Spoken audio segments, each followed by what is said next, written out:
แต่แบบเวลาฮะโอ้คือบ่ใส่เนื้อเด้บ่มักเนื้อมักแต่ข้าวปุ้น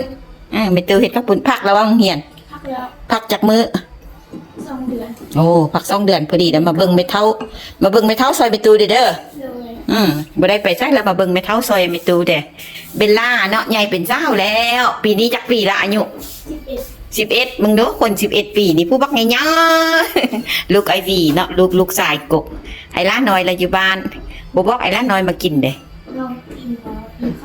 กินข้าวละกินแล้วเบิ่งเมตูเท่าซอยเมตูเด้ออยู่หม้อหยังโอ้ฮอดหม้อซ่องแล้ววันนี้ป้าเธอเก่งแท้ร้านเช้ากกนี่ผู้งามเด้อเป็นไผได้ขี้ลุ่มขี้ลืมเวลาสิออกเงินออกมาแล้วก็ลืมหันลืมนี้บางเถื่อกระใจหายให้ตัวเองเนาะมักลืมไปเฮ็ดเล็บเพิ่นก่อนเบิ่งเล็บนี่เฮ็ดมาได้เดือนหนึ่งเนาะสิไปเฮ็ดเล็บมีผู้เฝ้าไม่เท่าให้ล่ะโอเคไปเลยการหักตัวเองใส่ใจดูแลตัวเองเป็นสิ่งที่ดีเนาะส่วนว่าอายุสีหลายสีน้อยนั้นก็ขึ้นกับแต่ละบุคคลที่หักษาเนาะเฮาอายุแก่แต่ว่าเฮาดูแลเฮาให้สะอาดสดใสสวยงามอยู่ตลอดอันนี้ก็เป็นความดีใจของเฮาแบบเฮาเฮ็ดให้เฮางามเฮ็ดให้เฮาดูดีแล้วเฮาก็มีความสุขเนาะเลยแล้ว5 สาวน้อยเอวาแล้วหั่นเฮ็ดหยังหั่นกินซาลาเปาทอดมาเฮ็ดเล็บเจ้าเก่าเจ้าเดิมเด้อเบิ่งเล็บมือสร้างเบิ่งเล็บมือสร้างงามเบิ่งเล็บมือสร้างเฮ็ดอันนี้มือกันยาอันนี้ยาวจะมีนะ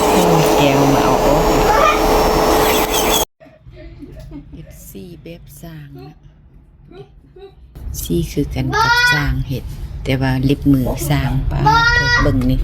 ความยาวอันนี้เห็ดแสนสร้างงามซี่เล็บงามกันเลยเฮ็ดเป็นคือกันมิดแน่แม่เราเดียวกันสีเดียวกันแต่ว่า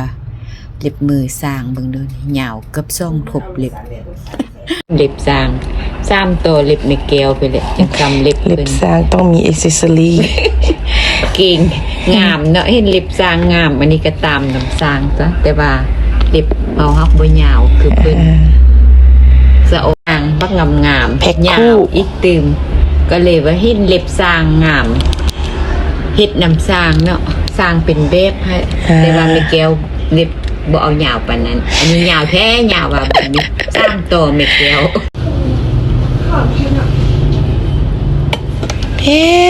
เล็บคนงามไม่แก้วคนงามน้อยเอวาเด้นี่นะ7 ปีบ่8 ปีบ่ลูกเด้อ7 ปีบ่เป็นยายซ้ำโคไม่ตูละเกือบจำหัวไม่ตูแล้วนะบ๊ายบายใจตู้ได้ไหม